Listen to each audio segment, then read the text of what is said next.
الرحمن الرحیم۔ الحمدللہ مسائل کا سلسلہ ہمارے یہاں پہ چل رہا تھا، تو آج کا سب سے پہلا سوال ہے، پہلا مسئلہ ہے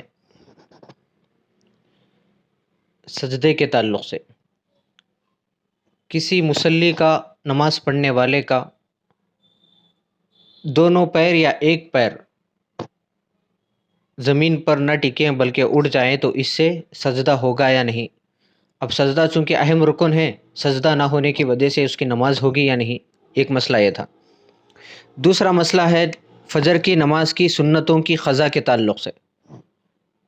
فجر کی نماز میں اگر سنتیں چھوٹ جائیں تو کیا ان کو فرض نماز پڑھنے کے بعد ان سنتوں کو ادا کی جا سکتی ہے یا نہیں؟ چونکہ فجر کی سنتیں باقی ساری سنتوں سے سب سے زیادہ تاکید حدیث میں ان کی آئی ہے، اسی لیے علماء نے آکد من سائر السنن ان کو کہا ہے کہ باقی تمام سنتیں مؤکدہ ہیں، ان سب سے بڑھ کر اس کا مرتبہ ہے۔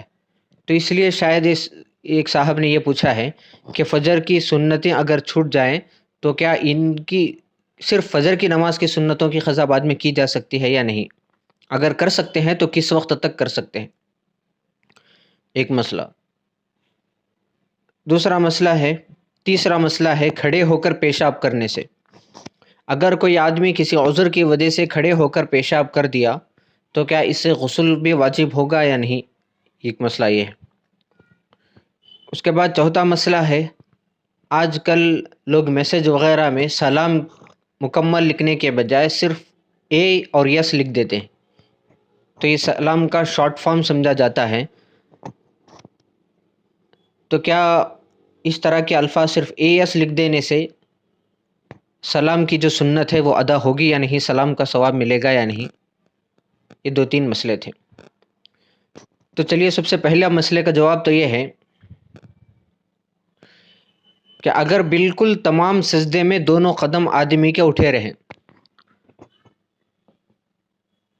پورا سجدہ ہونے تک دونوں قدم کا ایک انگلی یا ایک قدم کا تھوڑا سا حصہ بھی اگر زمین پر نہ ٹکے، اٹھ کر کھڑے رہیں، زمین سے نہ ٹکے، پورا سجدہ ادا ہو گیا، اسی حال میں کہ دونوں پیر کا تھوڑا سا حصہ بھی تھوڑی دیر کے لیے بھی زمین پر ٹکا نہیں تھا، تو اس سے نماز، اس سے سجدہ نہیں ادا نہیں ہوگا۔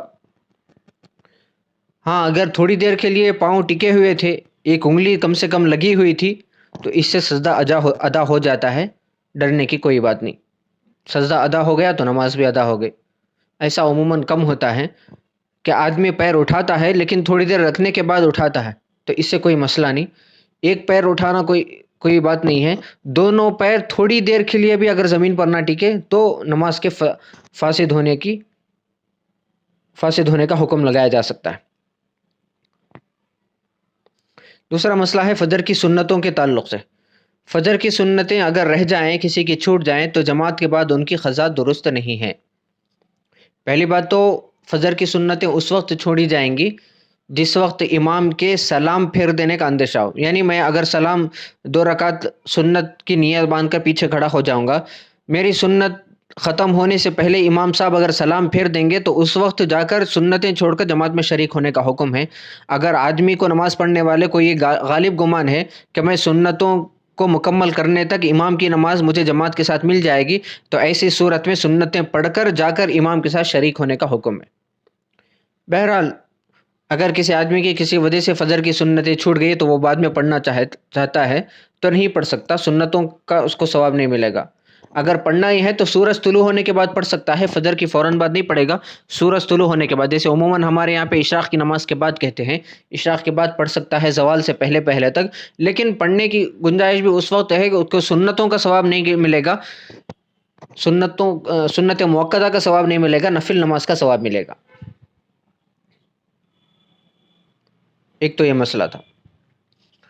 اس کے بعد ہے کھڑے ہو کر پیشاب کرنے کے تعلق سے، تو اس کا جواب یہ ہے کہ کھڑے ہو کر پیشاب کرنا مکروہ ہے۔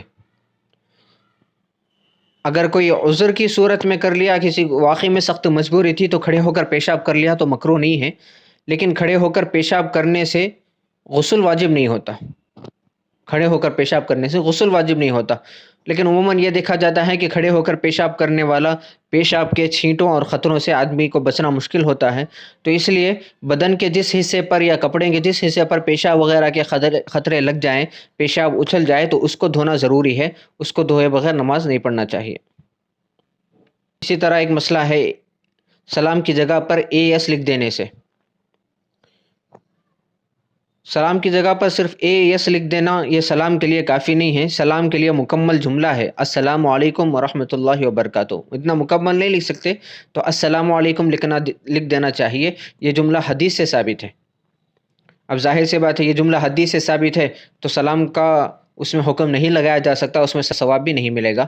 اللہ تبارک و تعالیٰ سے دعا کریں اللہ ہم تمام کو دین کی صحیح سمجھ نصیب فرمائے۔ السلام علیکم ورحمۃ اللہ وبرکاتہ۔